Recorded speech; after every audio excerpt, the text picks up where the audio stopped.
Husband wife দুজনকেই কেন চাকরি ছাড়তে হয়, এরকম কি সিচুয়েশন? না, তখন হাজব্যান্ড ওয়াইফ ছিলাম না, তখন কলিগ ছিলাম। আচ্ছা।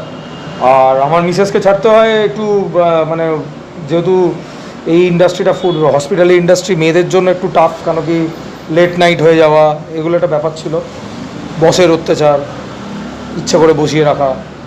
তো ও এটা এক্সকিউজ নয়, মানে এটা ফেস করতে হয়েছে। তারপরে ও বললো আমি ব্যবসায়ী করব।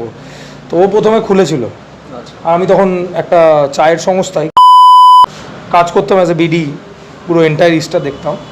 তখন লকডাউনের সময় অনেক কিছু দেখতে হতো একসাথে, 4-5টা ডিপার্টমেন্টও দেখেছি। তো আমি দেখলাম যে যখন আমার যে থট প্রসেস সেটা তাদের বলার চেষ্টা করেছিলাম, বাট তারা সেইভাবে নিতে পারেনি। তো আমি, প্রিয়াঙ্কা খুলেছিল, মানে আমার ওয়াইফ এখন যিনি খুলেছিল, তো ওর একটা মানে কী বলবো ওপেনিং আমি গিয়েছিলাম। আমার কোম্পানির বক্তব্য তুমি কোনো চায়ের দোকান ওপেনিংয়ে যেতে পারবে না।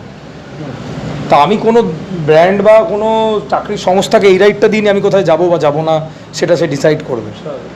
তো এইসব হয়। তারপরে পরবর্তীকালে তাদের দাবি যে আমি নাকি তাদের রেসিপি নিয়ে দোকান খুলেছি, আমার দোকান।